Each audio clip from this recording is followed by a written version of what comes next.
신실하신 하나님 감사합니다. 우리에게 은혜를 베푸셔서 삶을 살아가게 하시고 또 주님께서 베푸신 그 자연세계 안에서 아름다움을 누리며 또 땀 흘려 노동한 그 수확물을 주님 앞에 헌물하며 감사하며 살아갈 수 있는 삶을 허락해 주셔서 감사를 드립니다. 간절히 원하는 것은 하나님, 우리가 과학기술 시대의 기독교 신앙이라는 주제로 계속해서 하나님께서 이루셨던 자연세계 안에서의 하나님의 창조와 하나님의 섭리를 이해하고자 합니다. 이 시간 진리의 영이신 주의 성령께서 함께하여 주셔서 하나님을 바라볼 수 있도록 도와주시고 세계 안에서 활동하시는 하나님의 운행하심을 깊이 파악하고 그를 통해 더욱더 깊이 하나님을 사랑하는 그러한 시간이 될 수 있도록 역사하여 주시옵소서. 이후의 모든 순간들을 주님께 의탁하며 우리 주님 예수님의 이름으로 함께 기도했습니다. 아멘. 감사합니다. 아마 한 2시 15분 이 정도까지만 이제 오늘은 진행을 하고 나눔 조금 하고 마치면 될 것 같습니다. 그래서 오늘은 다소 이제 한 번쯤은 생각해 보셨을 수 있는, 들어보셨을 수 있는 이 창조와 진화 문제를 다뤄볼 건데요. 간혹 가다가 제가 질문을 먼저 드리고 우리 교우님들의 생각을 듣는 시간을 갖잖아요. 이 질문을 먼저 드려봅니다. 나는 창조와 진화에 대해서 생각해 본 적이 있다. 그리고 그 생각의 결론은 창조와 진화는 양립할 수 없는 개념이다. 혹은 양립할 수 있는 개념이다. 그 근거는 이렇다. 요 정도 한번 먼저 쉐어하고서 시작을 해볼까요? 왜 이런 질문을 먼저 드리는가 하면 우리가 이제 성경과 기독교 전통의 맥락에서 이 창조와 진화 문제를 어떻게 보는지에 대한 입장들, 세 가지 정도의 입장들을 추후에 볼 건데 이 세 가지 입장 모두 일정 부분 성경적인 백그라운드도 가지고 있고 기독교 신학적인 백그라운드도 가지고 있기 때문에 물어보는 겁니다. 여쭤보는 거고, 그래서 세 가지 입장 모두 가능할 수는 있겠다. 다만 자기가 어떻게 그 생각에 도달하게 되었는지를 다시 한번 저희 이 특강을 들으시면서 나중에 검토해 보시고자 그래서 질문을 먼저 드리는 거예요. 창조와 진화에 대해서 생각해 본 적이 있다 없다? 없다면 거기서 멈추는 거죠. 그렇죠? 있다 그러시면 이 창조와 진화가 양립할 수 있는 개념으로 생각을 하시는지 아니면 그렇지 않다고 생각을 하시는지 그 근거는 무엇인지에 대해서 한번 말씀해 주시면 좋을 것 같습니다. 혹시 말씀하기가 조금 물리적으로, 그러니까 신체적으로 어려우시거나 아니면 패스해야 될 것 같으시면 저희는 패스가 있죠. 그래서 그걸 참조를 하셔서 오늘은 정태욱 교우님부터 이 방향으로 한번 돌아가 볼까요? 예. 갑자기 그렇게 무거운 질문을 하시면 생각은 해봤는데 깊게 생각은 안 해봤습니다. 그냥 왼쪽에서 듣고 오른쪽으로 각점적으로 생각. 근데 성경을 읽으면은 창조론과 주변에 흘러가는 저기로 진화가 맞고 하는 것 같아서 깊게는 생각 안 해봤습니다. 그러셨군요. 감사합니다. 근데 창조론은 있습니다. 창조론을 믿습니다. 예, 아주 좋습니다. 말씀하시니까 그런데 아주 중요한 문제를 너무 좀 소리 지르했던 것 같아요. 이제 정신 차리고 잘 듣고 네. 유익한 생각을 많이 하고 감사하게 그런 생각하겠습니다. 알겠습니다. 감사합니다. 저는 물론 하나님의 창조를 믿는데요. 하나님의 창조 위에 인간의 문명이 발전한다고 인해서 진화가 이루어지지 않았나 그런 생각을 하고 있습니다. 문명 위에 진화가 이루어졌다. 예, 좋습니다.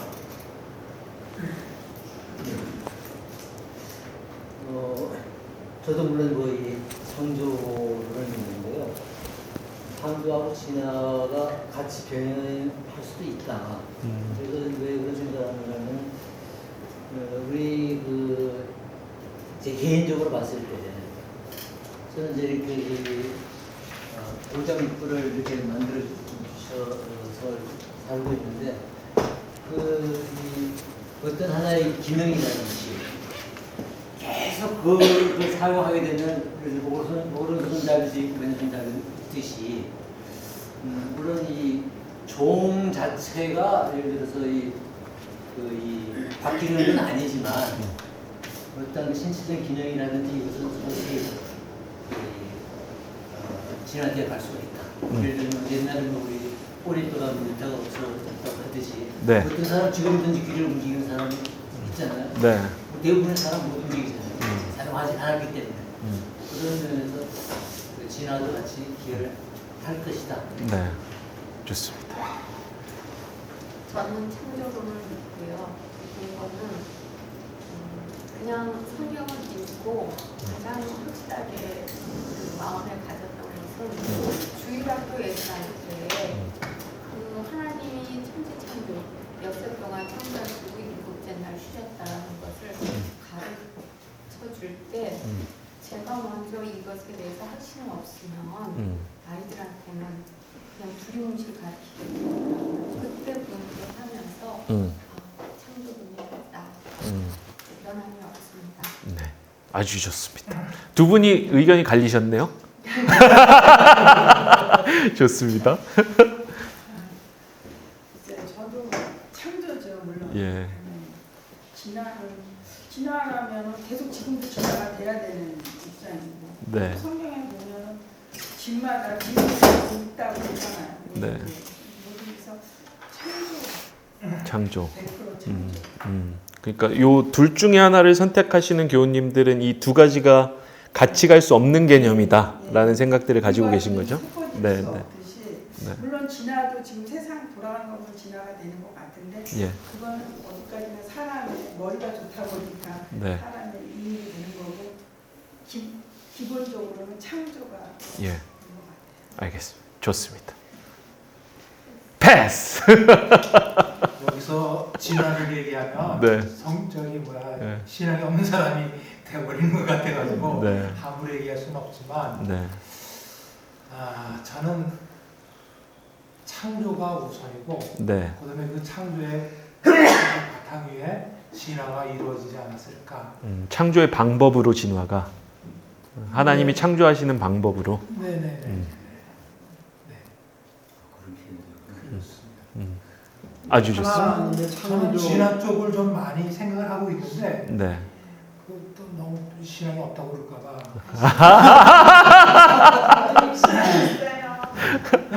보세요. 좋습니다. 뒷줄로 가볼까요? 정경미 교우님. 아니 갈 건데요. 이쪽으로 갔다가 갈 겁니다. 저는 이렇게 돌이켜 보면 그 종교적인 어릴 때 신앙을 가르치라는 진명기 말씀이 맞는 것 같아요.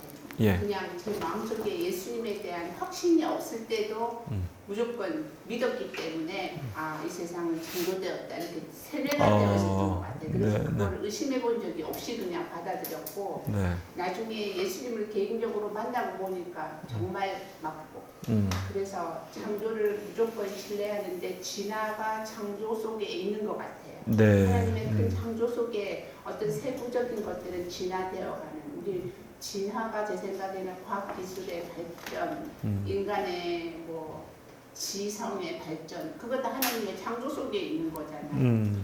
과학자가 아무리 잘난들 그 또한 하나님의 창조물이고 네. 그렇기 때문에 저는 큰 창조 속에 작은 진화가 들어가 있는 것 같아요. 네. 좋습니다. 사모님은? 저도 창조 안에 그 진화가 저희가 어렸을 때도 뭐 무슨 인이 되었고 뭐 이렇게만 생각했었는데 그냥 그렇게 저희가 변화된 걸 발견하는 것들 뿐이지 그 안에는 다 하나님께 창조하신 것들이 바탕이 되었다고 생각합니다. 아주 좋습니다. 사모님은?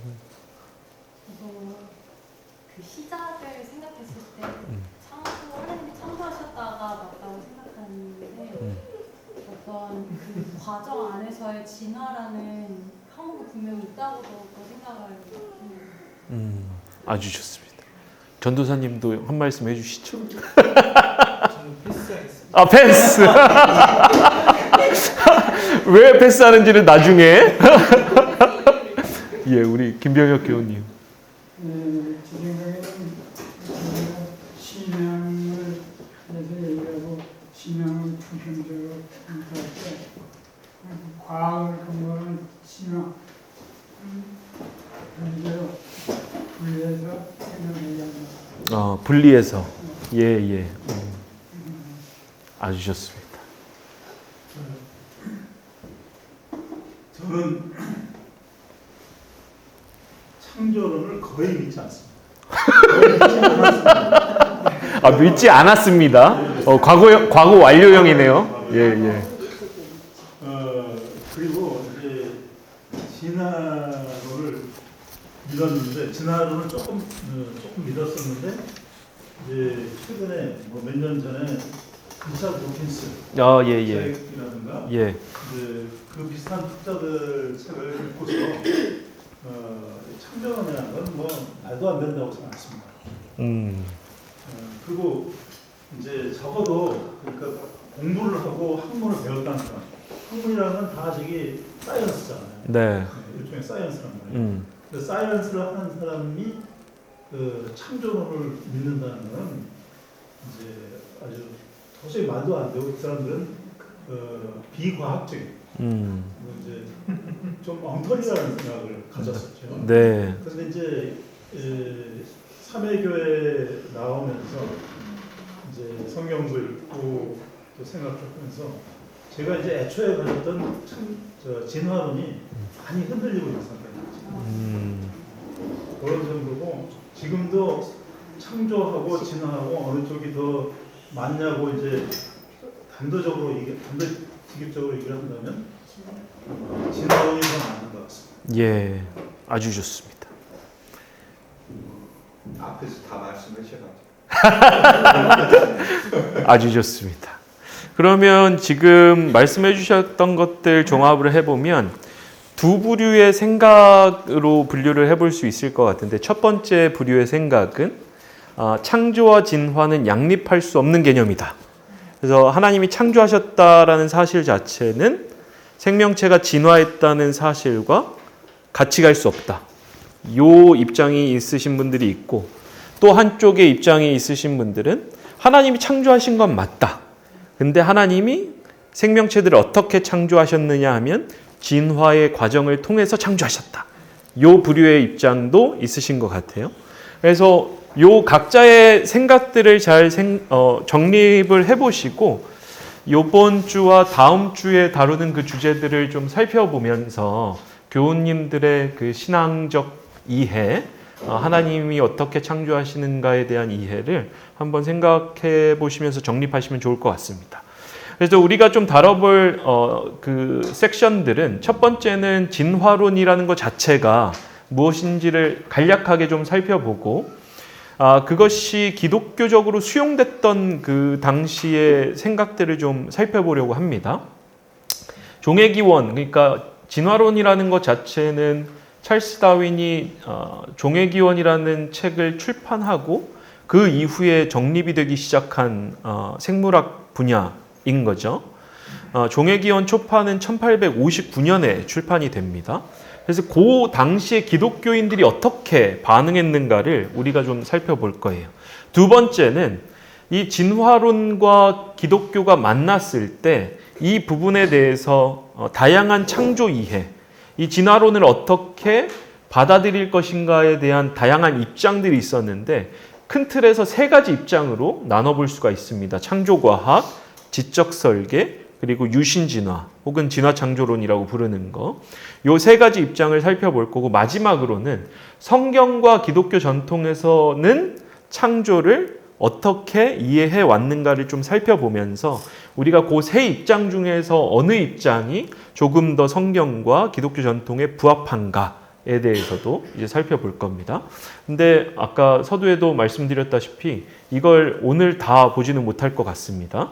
그래서 한 3분의 1 정도 보고 다음 주에는 저희가 1시에 시작을 할 거니까 그 나머지 두 파트를 보신다고 생각을 하시면 될 것 같습니다. 그래서 진화론과 기독교적 수용을 살펴볼 건데요. 요거는 다분히 그 당시 사회 상황과 진화론 자체에 대한 부분이기 때문에 신앙적인 요소들을 한번 이 교우님들이 들으시면서 좀 생각을 해보시면 좋을 것 같아요.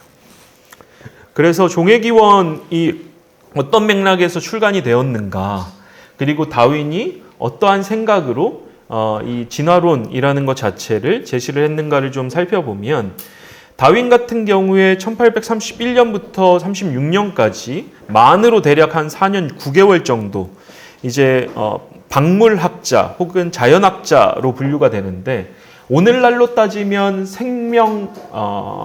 생물학자겠죠.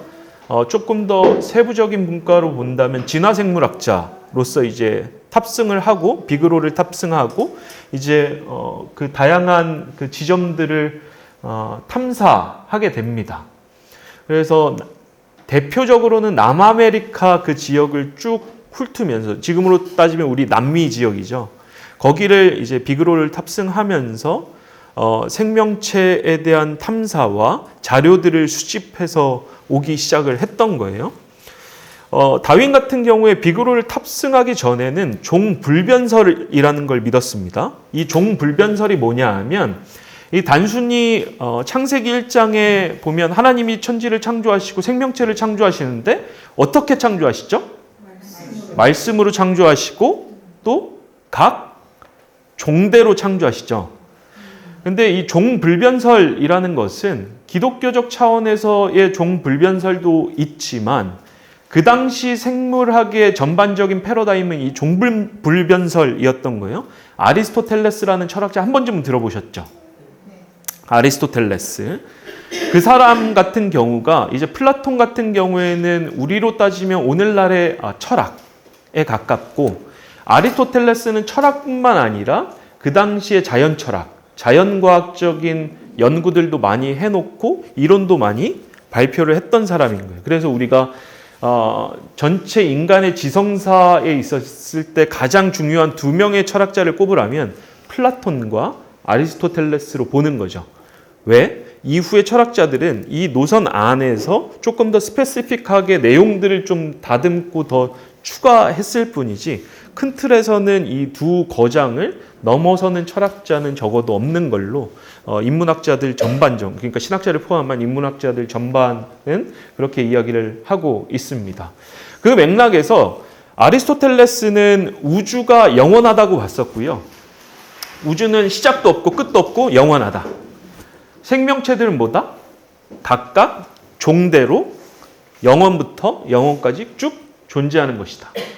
그러면 이 종으로부터 저 종으로 넘어갈 수 있다 없다? 없다고 봤었어요. 왜 그런가 하면 아리스토텔레스에 따르면 식물들은 식물적인 영혼을 가지고 있어요. 그래서 우리가 잘 보면, 우리는 이제 그 농장주 교우님들도 좀 계시는데 적절한 때에 비가 내리고 물 좀 뿌려주고 퇴비 좀 주면은 식물체가 쭉 자라잖아요. 어떻게 자라는 거죠, 그게? 쭉 자라죠. 그럼 도대체 그게 어떻게 자랄 수 있죠? 그렇죠. 저희는 현대과학적으로 그 이해를 가지고 있기 때문에 햇빛을 받으면서 광합성 작용도 하고 토양에 있는 영양분도 빨아들여서 그것이 물리화학적인 반응을 일으켜서 그 안에 생리적인 과정을 거쳐서 쭉 생장하잖아요. 근데 고대인들이 봤을 때는 이게 너무 신기하고 놀라운 거예요. 그래서 이걸 어떻게 설명했냐 하면, 아리스토텔레스 같은 철학자는 식물체들은 식물의 영혼이 있다. 이 영혼이 식물체를 구성하고 있는 물질들을 배열해서 적절한 때에 자라게 만든다고 봤던 거예요. 이러한 생각들이 19세기 초까지도 쭉 이어지고 있었던 겁니다. 그러니까 다윈의 시대까지도. 그래서 아리스토텔레스는 식물은 식물의 영혼을 가지고 있다고 봤고, 동물은 동물의 영혼을 가지고 있다고 봤고, 인간은 인간의 영혼인데 이성적인 영혼. 그래서 인간은 동물이긴 하지만, 사회적인 동물이긴 하지만 다른 동물들과 구분될 수 있는 존재다라고 이야기를 했던 거죠. 왜? 인간은 이성적이니까. 그 맥락에서 각 생명체들을 관장하는 본질과 핵심은 각각의 영혼이기 때문에 이 영혼이 바뀔 수 있을까요? 없을까요? 없죠. 그러니까 종이 불변한다고 봤던 거예요. 그래서 다윈 같은 경우도 비그로를 탑승하고 자신이 채집했던 그 생물체들의 자료들을 수집해서 자기와 함께 연구하고 있었던 동료 학자들과 얘기하기 전까지는 종 불변설을 가지고 있었습니다. 아리스토텔레스적인 체계이기도 했고, 물론 이제 찰스 다윈의 할아버지 에라스무스 다윈 자체도 진화에 대해서 이야기는 했지만 큰 틀에서 아리스토텔레스적인 체계를 많이 벗어나지는 않았던 거예요. 생명체가 변하고는 있어도. 근데 그 이후에 종간 변이에 대해서 이야기를 합니다. 종간 변이는 뭐죠? 한 종이 다른 종으로 변화할 수 있다라는 거. 그리고 그러한 생각들이 어떻게 보면 진화론의 중요한 포인트 중에 하나였고, 두 번째는 이겁니다. 한정된 자원을 놓고 생명체는 경쟁하고 있다. 그리고 특정한 환경 안에서 경쟁하고 있는 생명체들 사이에서 생존에 유리한 특성 혹은 변이를 가진 생명체는 존속하고 멸절한다. 그러니까 이게 되게 단편적이고 말도 안 되는 예이긴 한데, 예를 들어서 저희가 운석이 하나 떨어져서 이제 거의 인류가 많이 죽고 여기에 있는 인원들만 그러면 경쟁을 해야 되는데 그냥 비유적으로만 요 인원들만 살아남았다고 보시면, 근데 저는 여러분들과 달리 그 팔이 3개예요. 그러니까 다른 거죠. 다른 생물학적인 특성을 가지고 있죠. 우리 교우님들은 팔이 2개만 있고 한정된 자원이 있겠죠. 뭐 전체를 먹여 살릴 수 있는 수준은 아니고 뭐 많아야 한 5명 정도 먹어서 이제 존속할 수 있을 정도. 그럼 저희는 이제 살아남아서 생존 경쟁을 벌이겠죠. 그리고 이 환경 안에서는 팔 3개 있는 사람이 살아남기에 더 유리해요. 그럼 누가 살아남겠어요? 죄송합니다. 저로 예를 들어서 제가 살아남겠죠. 왜? 조금 더 빨리 팔 하나 더 가지고 한정된 자원에 접근해서 제가 취할 수 있으니까 신앙이 없는 사람으로 규정을 하고 그렇게 본다면 지금 그걸 얘기를 하는 거예요. 특정한 환경 안에서 한정된 자원을 놓고 생명체는 경쟁을 벌일 수밖에 없다. 그러면 이 경쟁에 유리한 사람은 누구다? 그 환경 안에서 조금 더 생존에 필요한 것들을 확보하기 쉬운 개체들. 그럼 그 개체들만 살아남고 나머지는 멸절될 수 있겠죠. 왜냐하면 그 개체들끼리 또 암수 생식을 하든지 아니면 결합을 통해서 자손들을 남기고 그 특질들은 이어질 테니까. 그래서 이러한 특징들을 가지고 다윈은 자신의 종의 기원 초판을 출간하는 데까지 이르렀던 겁니다. 그래서 요거 뭐 직접 인용은 그냥 넘어가도 될 것 같고, 그 맥락에서 자신의 생각들을 가다듬다가 이제 38년부터 44년까지, 그러니까 귀환했던 게 36년이잖아요. 비그로 탑승하고 채집해오고 그 다음에 이제 동료학자들과 슬슬 토론하면서 자신의 생각을 발전시키는 것이 한 44년까지 이어졌던 거죠. 그래서 44년 어간에 가서는 자연 선택을 통한 진화 개념 자체가 어느 정도 확립이 됐던 겁니다. 다시 말해 진화론 자체에 대한 생각을 어느 정도 정립을 했던 거예요. 그래서 231쪽 정도의 논문도 완성을 했지만 출판은 안 합니다. 그리고 이 생각은 이미 예전 한 38년부터는 디벨롭 시키고 있었기 때문에 충분히 출간할 수 있었음에도 불구하고 44년까지도 이제 출판을 안 하고 있었던 거죠. 그리고 56년까지도 그 생각에 대해서 공적인 자리에서는 발표하지 않고 있었습니다. 이거에 대해서 다윈을 연구했던 그 학자들 사이에 2가지 썰이 있는데, 첫 번째는 다윈의 완벽주의적인 성향 때문이다. 그러니까 자기가 지금까지 계속해서 자료를 모아왔고 그것에 대해서 자기가 봤을 때의 그 스탠다드, 그 기준에 맞출 정도의 수준이 안 됐다고 판단했기 때문에 출간을 계속 밀어왔다라는 한 가지 썰이 있고요. 두 번째 썰은 소심한 다윈. 그러니까 다윈이 그 당시 사람들이 가지고 있었던 생각은 당연히 뭐였겠어요? 창조론인 거죠. 근데 여기서의 창조론은 뭐다? 하나님이 초자연적으로 세상에 개입해서 종별로 창조하시고 각각의 종들에 해당하는 영혼들을 주입시켜 놓았다. 그래서 대부분의 사람들은, 기독교 신앙인들은 초자연적인 창조론, 기적적인 창조론을 가지고 있었기 때문에 실상 이 생각 자체에 대해서, 다윈이 가지고 있었던 생각 자체에 대해서 상당히 충격을 받을 수가 있었던 거예요. 그래서 주변 사람들한테는 좀 나눴을 거 아니에요, 다윈이. 근데 앞불싸 와이프가 알게 된 거죠. 그래서 그 편지, 다윈한테 보냈던 그 편지가 남아있는데 와이프가 다윈한테 뭐라고 쓰는가 하면 당신의 연구가 당신과 내 사이를 갈라놓지 않기를 바랍니다. 그거 얘기하기만 해봐. 나랑 끝나는 거야, 뭐 이런 거잖아요. 그러니까 어떻게 보면 가장 친밀했던 자기의 와이프도 받아들일 수 없을 정도의 생각이었던 거예요. 왜냐하면 그 당시에는 초자연적인 개입을 통한 하나님의 창조가 너무도 확고한 이해로 자리 잡고 있었기 때문에. 그래서 계속 출판을 안 하고 있다가 1956년에 자기의 친구 중에 한 명이었던 이 월리스, 에프리드 러셀 월리스라는 동료 학자로부터 편지를 하나 받습니다.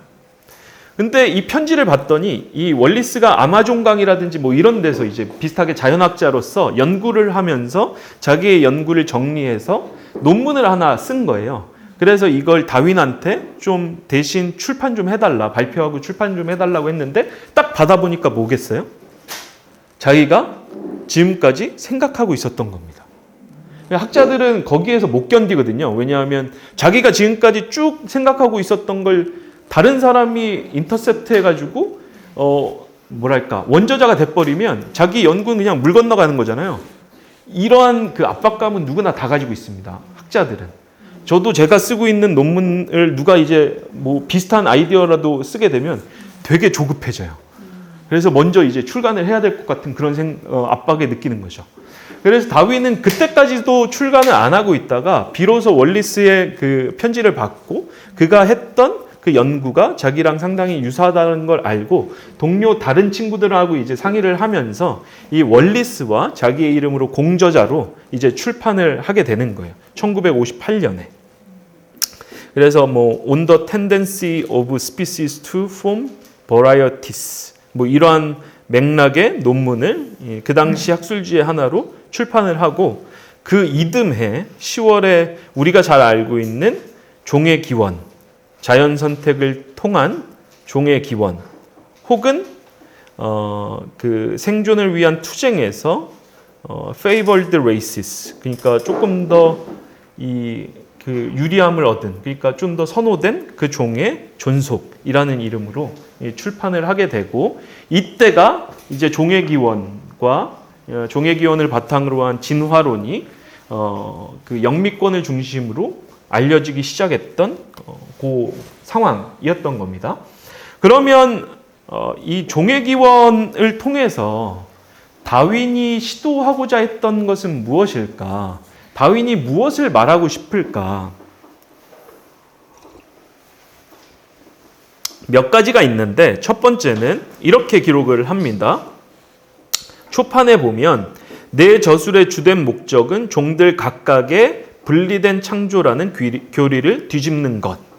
그럼에도 불구하고 나는 동물들이 기껏해야 넷 또는 5 종류의 조상들로부터 유래했고 식물들도 그와 같거나 그보다 적은 수의 조상에서 유래했다고 생각한다. 자, 우리가 이것만 보면 마치 다윈이 창조 교리 자체를 뒤집으려는 생각처럼 그렇게 느껴질 수 있으나 그건 아니고요. 다윈의 말년에 대해서는 학자들마다 의견이 조금 다른데 어떤 학자들은 불가지론자로 남았다. 그러니까 신이 존재하는지 존재하지 않는지 모른다. 그리고 신이 존재하더라도 그 성품에 대해서 우리는 전혀 알 수 없다라는 게 불가지론이잖아요. 그래서 다윈 학자들 중에 어떤 사람은 다윈이 말년에 불가지론자로 남았다. 아니다. 기독교 신앙을 여전히 고수하고 있었다. 이거 가지고 논쟁 중이에요. 그럼에도 불구하고 초기 다윈은, 적어도 이 시기의 다윈은 창조 신앙에 대해서는 여전히 굳건히 가지고 있었던 시기인 겁니다. 이것에 대해서는 이제 논쟁의 여지가 없는 거예요. 다만 다윈이 이야기하고 싶었던 것은 하나님이 모든 생명체들을 창조하셨는데 초자연적이고 기적적이고 개입주의적으로 창조하신 것이 아니라 자연 과정을 통해서 창조하셨다 라고 이야기하고 싶었던 거죠. 왜? 그렇게 봐야 자연 철학, 자연과학을 통해서 드러난 생명체의 기원 문제와 기독교 신앙에서 고백해왔던 창조 신앙이 조화를 가질 수가 있으니까. 저희가 꽤 오래전이긴 한데 지지난주 저희가 다뤘던 기독교 전통 중에 자연 철학, 자연과학과 기독교 신학은 양립할 수밖에 없다라고 주장했던 그 책의 전통. 몇 가지 책의 전통이었죠?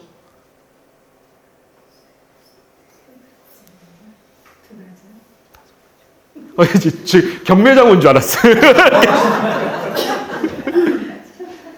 두 가지 책 전통이었잖아요. 그렇죠?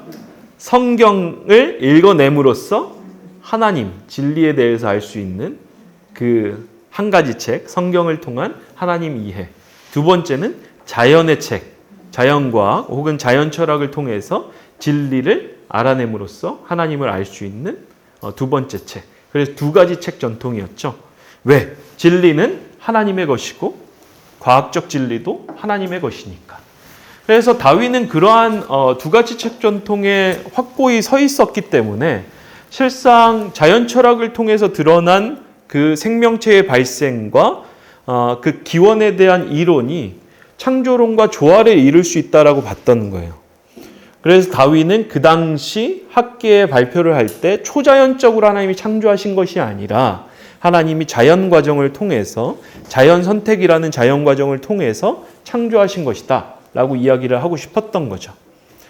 그런데 이 종의 기원 초판이 출판된 이 시점만 하더라도 몇몇 종들은, 그러니까 최초 종들은 하나님의 초자연적인 개입에 의해서 만들어졌을 가능성에 대해서도 여전히 고수를 하고 있었습니다.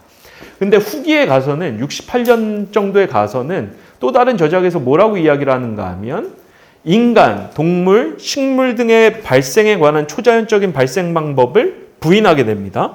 그러면서 아무리 그랬으면 하고 하더라도 에서 그레이 교수, 그러니까 그 당시 다윈의 진화론을 받아들였던 사람들 가운데서 다 이게 자연 과정을 통해서 하나님 창조하신 거 맞다. 근데 다만 생명체가 처음 시작되던 그 시점, 그리고 인간을 창조하신 것은 하나님의 초자연적인 개입에 의한 것이다 라고 주장하는 사람들이 있었던 거예요.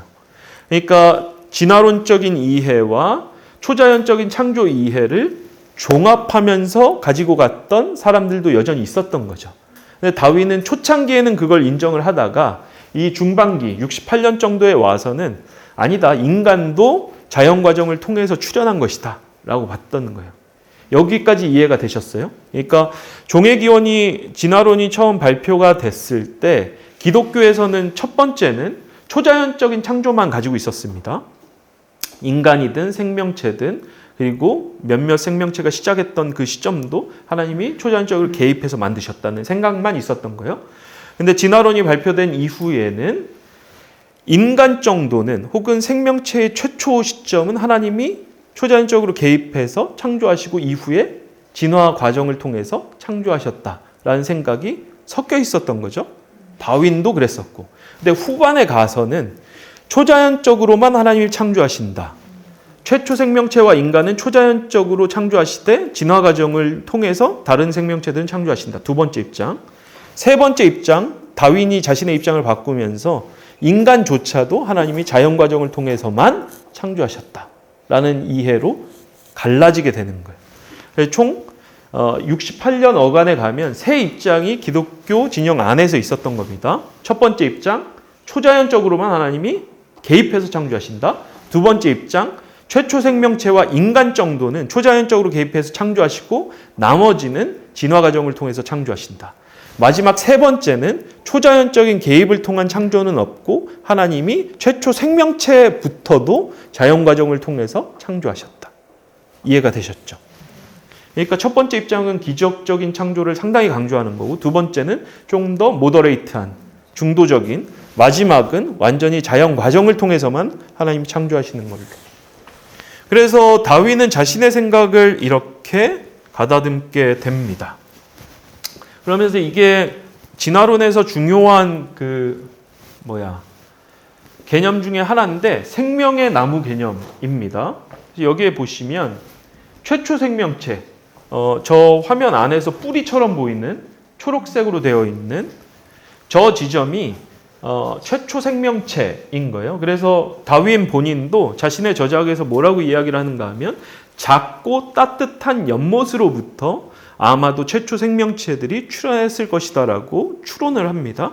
그 다음에는 변이와 자연 선택을 통해서 각 종들이 분기해 나가는 거죠. 최초 생명체가 출현하고 변이와 자연 선택에 의해서 생존력들이 갈라지니까 종분화를 통해서 어떤 종들은 멸절하고 어떤 종들은 살아남고 갈라져 나오고 쭉 갈라져 나오고 이런 방식으로 모든 종들이 출현하게 되었다. 근데 여기서 문제는 뭐냐면 인간도 저렇게 변이와 자연 선택을 통해서 나타나게 되었다라는 입장이었던 겁니다. 왜 이게 문제가 됐을까요? 특별히 인간도 자연 과정을 통해서 생겨났다는 게 왜 문제가 됐을까요? 창조론을 부정하는 거. 그렇지, 창조론을 부정하는 거지. 창세기에 보면은 하나님은 아담과 하와를 만드셨는데 여기는 진화가 됐다고. 근데 우리가 아까 이야기했었던 그 모더레이트한 입장을 보면 다른 생명체들, 예를 들면 뭐 새니 아니면 뭐 돌고래니 아니면 뭐 육지의 동물들이니 이런 것들은 창세기에 나와 있는 대로 창조된 것은 아니고 진화 과정을 통해서 창조되었다라고 수용하기도 했었잖아요. 근데 그 사람들도 인간 창조는 자연 과정을 통해서 이루어진 것은 아니다라고 거부를 했었잖아요. 그래서 인간 창조 자체가 자연 과정을 통해서 이루어졌다는 그 주장에 대해서 왜 그렇게 사람들이 거부했을까? 왜냐하면 하나님의 형상대로 지어짐을 받았다고 했기 때문에 그거를 위배합니다. 하나님의 형상이 뭐죠? 사람. 사람. 그 하나님의 형상대로 사람이 만들어졌는데, 그러니까 제 질문은 하나님의 형상이 뭐냐고 여쭤보는 거예요. 우리 교우님들 생각에는 하나님의 형상은 뭐예요? 지금 인간의 모습. 지금 인간의 모습? 그게 무슨 말일까요? 신체? 신체? 아니 우리는 성경을 얘기하면 성경에 보면 하나님의 형상과 모양으로 만들어졌다고 하잖아요. 네. 있으니까. 뭐가 있어요? 저는 그렇게 생각합니다. 오늘 위험한 발음 많이 나오네. 자, 아니 제 질문은 형상과 모양대로 만들어졌는데 형상과 모양이 뭐냐고 여쭤보는 거예요. 심각하게 생각해 본 적이 없어요. 그쵸? 그러니까 하나님의 성품을 따라 설치를 해놨는데 진화되었다는 하나님의 그 캐릭터가 없다는 거잖아요. 성품이 하나님의 형상이다. 뭐 예를 들면 인격성 뭐 이런 거 얘기하시는 거예요? 인격도 그렇고 뭐 형상도 그렇고 모습은 뭔데? 신체?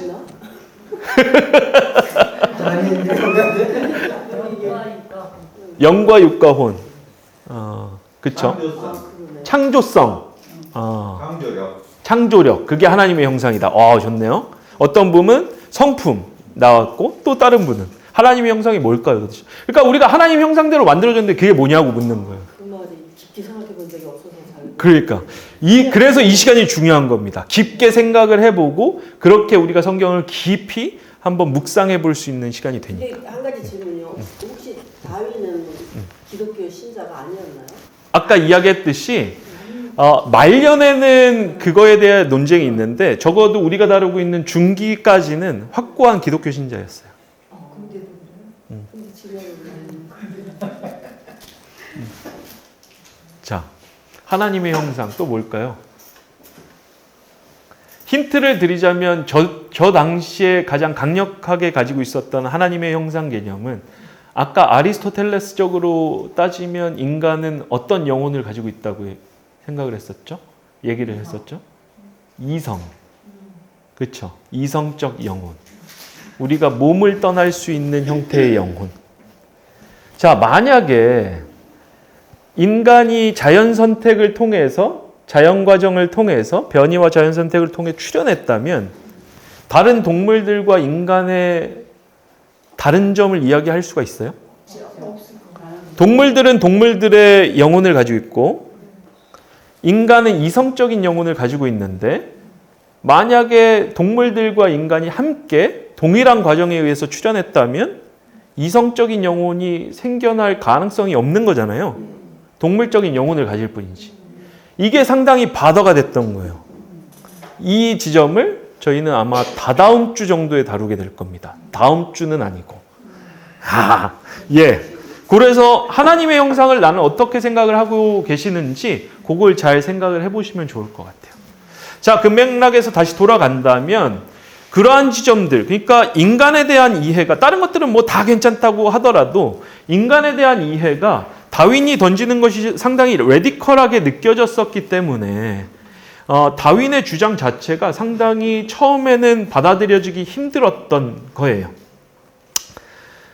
이거는 뭐 이 자료 제가 공유를 해드릴게요. 제가 미리 한다고 해놓고 깜빡깜빡 하는데 이거는 뭐 한번 나중에 찾아보시면 될 겁니다. 진화론 자체가 이야기하는 것은 대략 한 5가지 정도로 이야기를 하는데 에른스트 마이어라고 하버드 대학에서 재직했었던 진화생물학자입니다. 그래서 진화론은 5가지 특징을 가지는데 첫 번째는 사실로서의 진화. 그러니까 생명체들이 시간 속에서 진화했다. 그러니까 아리스토텔레스적인 종불변설, 본질주의에 대한 비판, 거부인 거죠. 두 번째는 서로 다른 생명체들이 공통조상으로부터 유래했다. 요게 최초 생명체가 공통조상이 있고 분기되는 시점의 마지막 생명체가 공통조상들이겠죠. 그리고 세 번째는 시간의 흐름 속에서 새로운 종이 출현하고 증가한다. 네 번째는 새로운 종은 점진적인 변화를 통해서 등장한다. 마지막은 자연선택. 한정된 자원 안에서 생명체들이 경쟁하다가 특정한 환경 안에서 살아남기 유리한 종들만 선택된다. 그러니까 자연선택이라는 건 비유적인 표현인 거죠. 자연이 무슨 의식이 있어서 선택하는 게 아니잖아요. 그렇죠? 그러니까 비유적인 개념입니다. 저건. 그래서 아까 말씀드렸다시피 다윈의 진화론이 처음에 출간됐을 때 상당히 반발들이 있었고 시끌시끌했었어요. 그래서 59년에 초판이 출간됐다고 말씀을 드렸는데 69년까지 영국 과학자들 전체 가운데서 4분의 1 정도만 수용을 했습니다. 10년 동안 4분의 1만 받아들인 거예요. 과학자들 커뮤니티에서. 왜 그랬을까? 이게 과학자들 사이에서도 자연철학자들 사이에서도 상당히 충격적인 이론이었던 거예요. 왜? 그 당시 패러다임은 뭐였다? 창조론이었는데 과학자들 가운데서는 그 창조론을 어떤 맥락에서 이해했다? 종불변설, 아리스토텔레스주의. 그러니까 저희 그 갈릴레오 사건 다루면서 천동설로부터 지동설로 패러다임이 바뀔 때까지 상당히 학계 안에서도 치열하게 논쟁했었잖아요. 그것처럼 생물학적인 패러다임이 아리스토텔레스의 본질주의, 종불변설로부터 종간 변이, 진화론으로 바뀔 때에도 그렇게 극심한 하나의 논쟁 같은 것들이 일어나고 있었던 겁니다. 그렇다 보니까 4분의 1 정도만 지지를 했었던 거예요.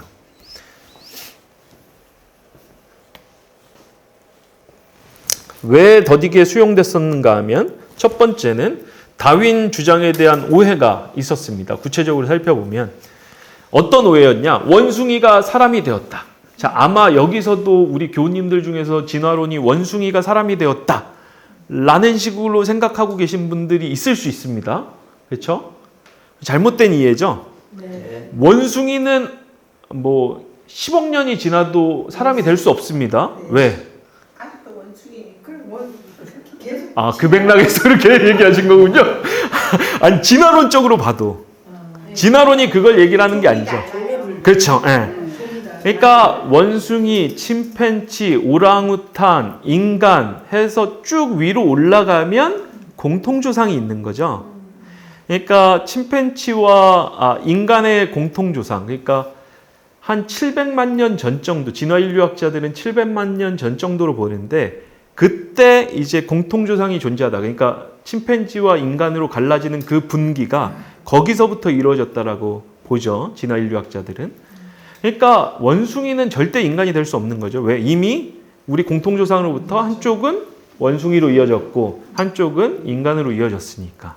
근데 그 당시 사람들 가운데서는 다윈의 주장이 이렇게 들렸던 거예요. 다윈의 주장을 오해하고 있었던 거죠. 그러면서 원숭이가 인간이 되었다면 무엇이든 인간이 되지 말라는 법이 있겠는가? 인간이 될 수 있는 건 이제 더 이상 없죠? 어떤 종이 인간으로 바뀔 수는 절대 없는 겁니다. 인간이 다른 종이 될 수는 있겠죠. 진화론적으로 본다면. 두 번째는 조금 전에 설명드렸었던 패러다임 시프트. 그러니까 아리스토텔레스적인 본질주의로부터 진화론으로 패러다임이 바뀌고 있었던 시점이었기 때문에 진화론 자체가 상당히 더디게 받아들여졌던 겁니다. 세 번째는 정치적이고 사회적인 상황이 있었는데 영국 성공회는 한 번쯤은 들어보셨죠? 영국 사회 상황에서 성공회는 기득권입니다. 주류 종교인들이 다 성공회이니까. 그래서 성공회 기반의 토리당이라는 것이 하나 있었고 장로교와 유니테리언이라는 종파도 있었는데 유니테리언은 단성론자들인 거예요. 그러니까 삼위일체는 부인하고 오직 신은 하나님 아버지밖에 없다. 예수님은 누구다? 아들이 아닌 거죠. 그러니까 유니테리언이니까 삼위일체를 부인하니까 하나님을 잘 가르쳤던 사람, 예언자 정도로 봤던 그게 유니테리언인데 장로교도는 그렇지 않죠? 장로교는 이제 전통적인 삼위일체 정통 기독교죠. 근데 이제 장로교와 유니테리언을 바탕으로 했던 휘그당이라는 것이 있었고 세 번째 집단이 소수이긴 했지만 급진주의자 정당이 따로 있었던 거예요. 다윈은 이제 휘그당 배경을 가지고 있었습니다. 종교적으로는 유니테리언의 영향을 받았었던 그러니까 다윈 자체도 아마 유니테리언의 영향을 좀 받았던 것 같기는 해요. 후기에 그렇게 논쟁들이 있는 거 보면 그러한 그 모습들을 좀 찾아볼 수 있을 것 같습니다. 근데 급진주의 정당은 상당히 하드코어한 라마르크 진화론을 수용하고 그걸 주장을 하고 있었어요. 그러면 기득권 차원에서 보면 지금 다윈의 진화론이 탐탁하겠어요? 아니면 탐탁지 않겠어요? 탐탁지 않죠. 왜? 누구든지 주류를 이끌고 있는 기득권은 사회적인 변화에 대해서 좀 거부하려는 움직임이 좀 강하죠. 왜? 전통적인 가치들이 중시가 되니까. 근데 지금 진화론은 새로운 가치를 표방하고 있고 그걸 제한하고 있기 때문에 이게 상당히 레디컬하고 급진적으로 느껴졌던 거예요. 그러다 보니까 정치적인 상황에서도 사회적인 상황에서도 실상 다윈의 주장이 쉽게 받아들여지지 않았던 겁니다. 초기에는. 그리고 마지막으로는 이 기독교 신앙적인 이유였는데 그 당시 대세는 초자연적인 개입과 창조라고 말씀을 드렸었죠. 그렇죠? 신학 내에서, 기독교 내에서 하나님의 창조는 무엇이다? 자연 과정을 통한 그 자연 발생적인 창조가 아니라 하나님이 초자연적으로 개입하셔서 무엇인가를 만드시는 것이 그 당시 창조에 대한 이해였던 겁니다. 그걸 이야기했던 게 윌리엄 페일리라는 신학자예요. 세 가지를 이야기했었는데 첫 번째 창조는 개입 혹은 불가해한 것, 그러니까 설명이 불가능한 자연현상을 가리키는 개념이다. 창조라는 것은. 두 번째는 피조된 세계는 하나님의 설계와 성품을 반영한다. 그래서 그 상당히 유명했던 그 비유 중에 하나가 만약에 길을 걷다가 나무 위에 걸린 시계를 발견하게 되면 그 시계는 자연 발생적으로 나타났다고 이야기할 수 있겠냐 없겠냐 라는 게 이 페일리의 주장이었던 거예요.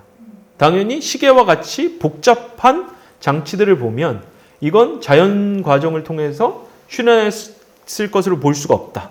누군가 와치메이커, 시계공이 있어서 그걸 만들어서 거기에 뒀을 것이다 라고 생각을 했던 거죠. 그 맥락에서 이제 이 페일리는 그렇게 주장을 했던 거고, 세 번째는 종은 태초의 창조 때 만들어진 고정불변한 속성이다. 종불변설인 거죠. 그래서 이게 그 당시 기독교 신앙과 신학자들 사이의 주류 입장이었기 때문에 이 맥락에서 보더라도 다윈의 진화론은 선뜻 받아들이기가 힘들었던 겁니다. 그러나 이제 이 1859년부터 69년 초기에는 받아들여지기 힘들었는데 그 이후에는 거의 학계에서는 수용이 되기 시작을 합니다. 1879년에는 이 사람은 과학사 및 과학철학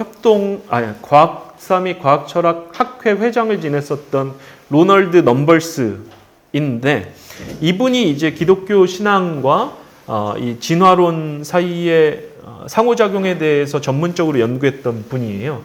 그래서 이분이 뭐라고 그 사료들을 찾아가면서 정리를 하는가 하면 1879년 미국 과학계가 거의 만장일치로 진화론을 수용했다. 미국에서 활동하는 동식물 학자들 중 진화론자가 아닌 사람은 맥길 대학의 존 윌리엄 도슨과 프린스턴 대학의 아놀드 기호 정도였다.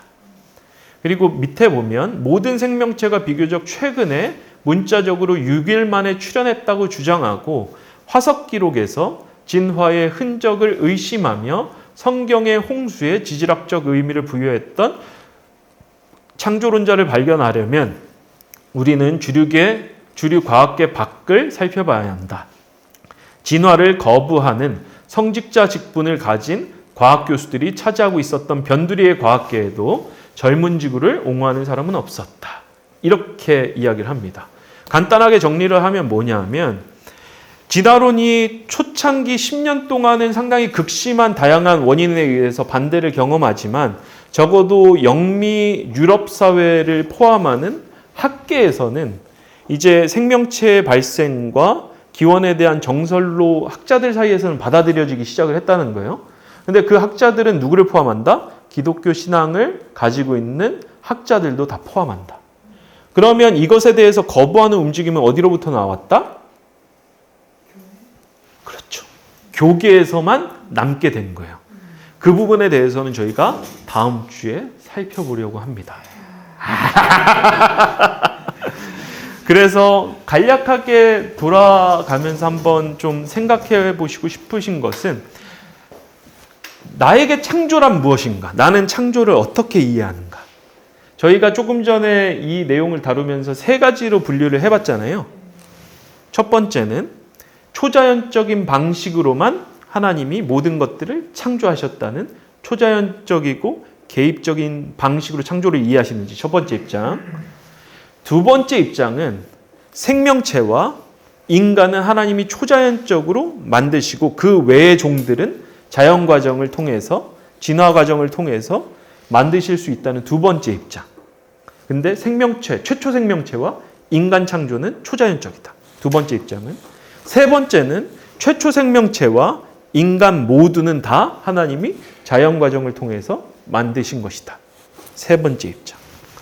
한번 지금까지 들으신 것들을 바탕으로, 그리고 지금까지 신앙생활을 해오셨던 것을 바탕으로 창조라는 것을 우리 교우님들 한 분 한 분은 어떻게 생각하시는지 한번 돌아가면서 얘기를 들어보면 좋을 것 같습니다. 왜 이 질문을 드리는가 하면, 저희가 다음 주에 다루게 되는 그 질문이 이 세 가지 입장들로 구분이 될 거예요. 그래서 여쭤보는 거예요. 그리고 그렇게 자기의 입장을 소리를 내서 한번 이렇게 말을 내보면 그거에 대해서 한 주 동안 또 생각하시고 기도하시면서 각자의 입장을 정리할 수 있기 때문에 그렇습니다.